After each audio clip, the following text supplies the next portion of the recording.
Di suatu bengkel keluar dari sebuah mobil towing lakon kita. Bradley, seorang yang kaku, tidak suka basa-basi. Saat itu juga bos pemilik bengkel keluar dari ruangannya, menyambut Bradley dan mengajak untuk ke ruangannya. Firasat buruk akan keadaannya saat ini. Tanpa basa-basi Bradley menolak untuk diajak masuk, bertanya apakah aku akan dipecat. No drama-drama. Bradley menerima keputusan dan Bradley pun pergi ke lokernya untuk siap berkemas segera pergi meninggalkan tempat. Lanang tidak bercerita kawan. Di perjalanan pulang, Bradley mencoba untuk tetap tenang. Terpikir olehnya tanggung jawab sebagai seorang suami untuk menafkahi istri. Sampai di depan rumah belum keluar dari mobilnya, ia melihat istrinya di dalam mobil sedang menelpon. Terlihat mencurigakan. Disamperin istrinya dan dilihat lehernya ada bekas cupang. Brad meminta HP istrinya, menumpahkan semua isi tas istrinya. Belum ketemu bukti dalam HP. Istri Bradley mengaku bahwa ia telah selesai berkencan dengan laki-laki lain. Dengan nada keras Bradley meminta istrinya untuk masuk ke dalam rumah. Siapa yang tidak marah jika orang yang kita cintai berselingkuh? Bradley melampiaskan amarahnya pada mobil istri. Bogem sana-sini. Sampai cukup puas Bradley melampiaskan amarahnya. Ia pun menemui sang istri. Memang Brad adalah seorang suami yang bijak. Tidak main pukul. Mengutamakan musyawarah, tanggung jawab, soleh, dan lanang. Diketahui memang 3 bulan terakhir setelah sang istri mengalami keguguran hubungan mereka agak rentan karena Brad yang jarang pulang dan tidak banyak komunikasi dengan istri. Hal ini membuat sang istri merasa kesepian dan lebih dari itu sang istri menyangka Brad juga sedang berselingkuh. Dalam kondisi mereka yang buruk ini Brad ingin memperbaikinya dan memulai dari awal.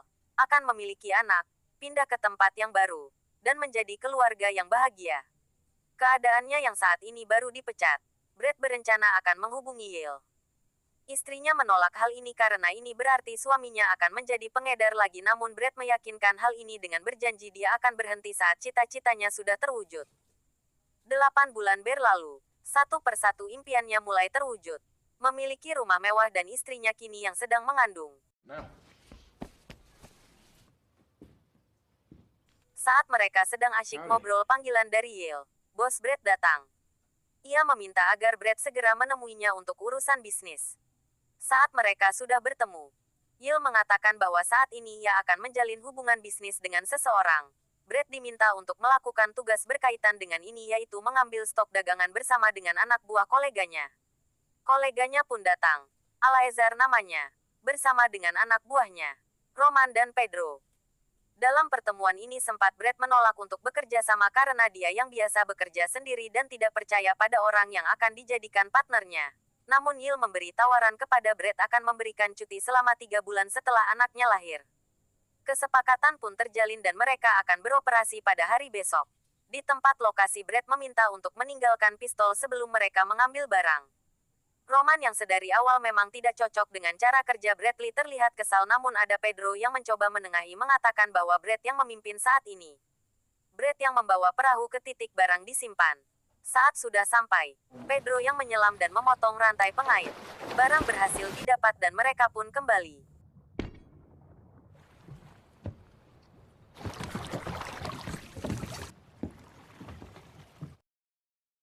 Lagi-lagi cekcok terjadi karena Brad dengan siasatnya memerintahkan untuk jangan terlebih dahulu membawa barang ke atas sebelum keadaan benar-benar aman.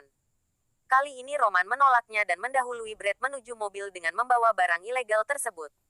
Sesuai dengan perkiraan Brad, polisi sudah siap mencegat mereka. Baku tembak pun terjadi antara Roman dan Pedro dengan pihak polisi.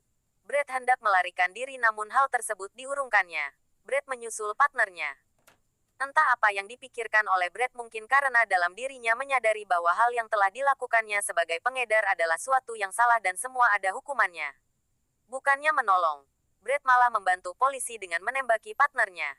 Roman dan Pedro mati di tempat dan Bradley ditangkap polisi. Walau Bradley dalam kasus ini ikut membantu polisi tidak berarti dalam hukum Bradley bebas akan hukuman. Sebelum diadili oleh hakim sempat Bradley diinterogasi tentang siapa yang mempekerjakannya namun dalam interogasi Bradley menutup mulutnya rapat-rapat. Tidak memberikan informasi sedikit pun kepada polisi. Ini menunjukkan bahwa Bradley memang seorang yang profesional dan siap menanggung apapun resiko dari pekerjaan yang ia lakukan. Bradley juga mengatakan kepada istrinya agar ia tidak usah ikut campur dengan hal ini. Bradley berpesan agar istrinya tetap berada di rumah sampai ia bebas dari hukuman. Dalam persidangan Bradley dijatuhi hukuman 7 tahun penjara. Hal ini membuat mimpi Bradley untuk menjadi ayah harus tertunda.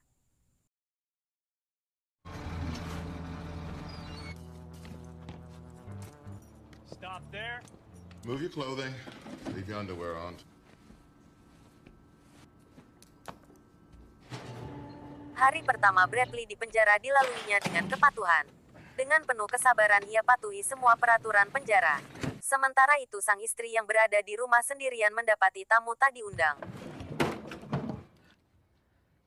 Entah siap tamu tersebut tapi yang jelas ia memiliki niat jahat kepada istri Bradley. Di hari kedua, Bradley mendapat kunjungan dari seseorang yang mengaku dokter kandungan sang istri. Saat Bradley menemui orang tersebut bukan sang dokter yang ditemui melainkan orang suruhan dari Alaezar.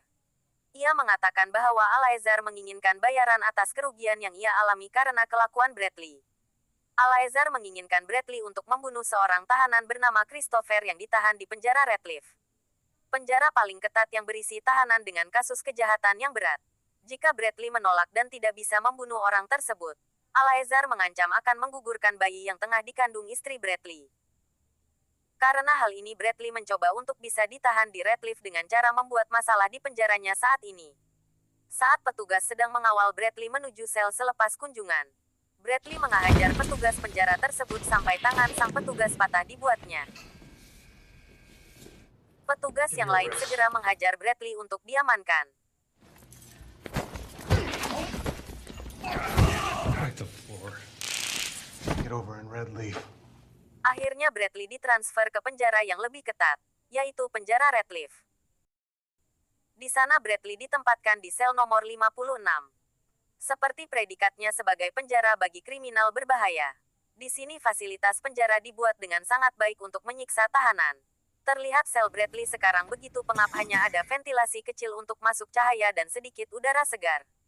Ditambah dengan adanya kloset rusak penuh dengan tai, yang sudah menjadikan ruangan tersebut begitu tidak nyaman. Di taman, saat semua tahanan berkumpul untuk menyegarkan diri, Bradley coba mencari informasi tentang Christopher. Tidak mendapati informasi. Melihat ada segerombolan tahanan yang terlihat mendominasi, Brad coba membuat kegaduhan lagi. Perkelahian pun terjadi. Last time I checked, the colors of the flag weren't white. Dengan pukulan pelan namun bertenaga, Bradley mengalahkan lawannya. Perkelahian berhenti saat petugas memerintahkan semua tahanan agar mengangkat tangan. Belum cukup dengan hal ini, Bradley masih mencoba membuat dirinya bisa dikirim ke sel nomor 99 dengan menyerang petugas penjara. Sesuai protokol, Bradley sudah memenuhi kriteria agar bisa dimasukkan ke dalam sel yang lebih ketat.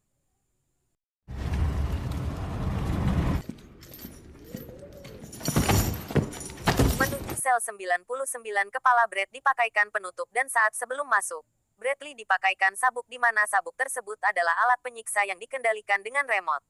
Next month, you'll wear this. Di dalam sel terlihat banyak serpihan kaca yang memenuhi lantai. Luka Bradley menjadi semakin banyak. Sementara itu, istri Bradley sedang berada di tempat penyanderaan. Dari luar datang juru bicara Alaezar dan seorang dokter yang akan siap memeriksa istri Bradley. Mereka bersiap dan hanya tinggal menunggu perintah dari Alaezar sebelum aborsi dilaksanakan. Kembali ke tempat Bradley. Di dalam sel Bradley mencoba mencari orang yang menjadi targetnya memanggil-manggil nama Christopher. Petugas mendengar suara Bradley dan memarahinya, memberitahu bahwa tidak ada tahanan yang bernama Christopher. Entah apa yang akan terjadi. Petugas membuka pintu sel menyuruh Bradley keluar, mengatakan ada seseorang yang ingin menemuinya. Petugas mengawal Bradley menuju suatu tempat.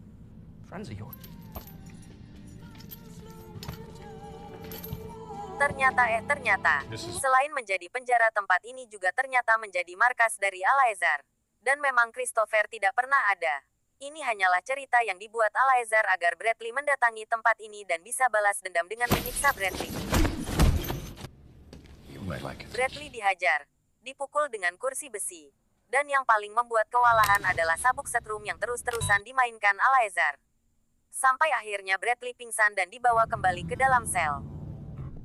Pada jam makan, Bradley yang masih belum tersadar dibangunkan petugas dengan setrum sabuk. Satu yang dipikirkan oleh Brad sekarang. Dia harus secepatnya menyelamatkan istrinya dari Alaezar.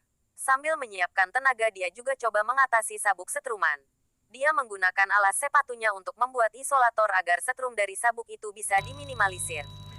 Hal tersebut efektif.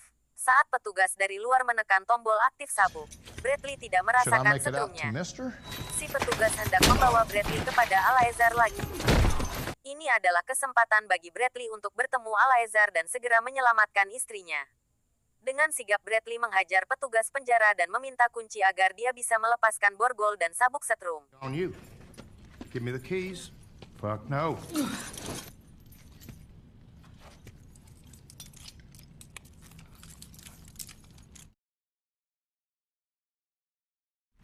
Sambil membawa pentungan, Bradley menuju tempat Alaezar.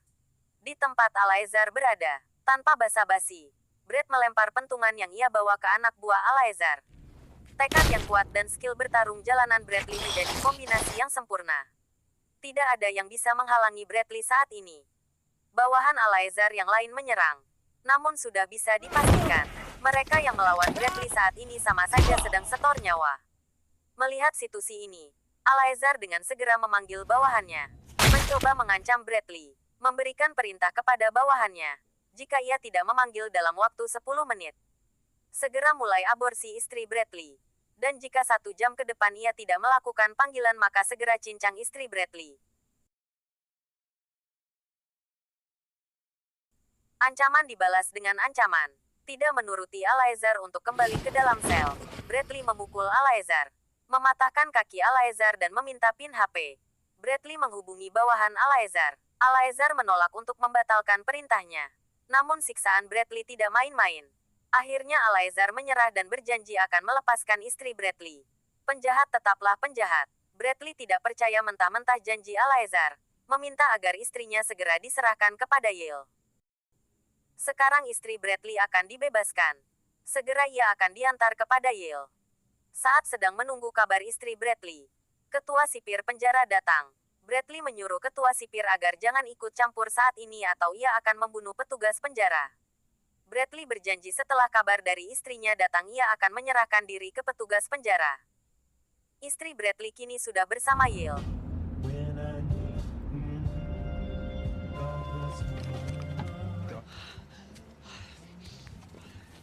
Yale segera menghubungi Bradley. Bradley memastikan keadaan istrinya baik-baik saja begitupun keadaan kandungannya. Pursoon. There. Don't worry about what's going on over here. I think that's over now. Istrinya sudah aman dan panggilan pun berakhir. Masih ada 1 menit untuk Bradley menyerahkan diri ke petugas. Sedih dan marah dilampiaskan semua oleh Bradley saat ini. Ia mengeksekusi Alaezar dengan brutal. Petugas masuk ke dalam sel dan film berakhir.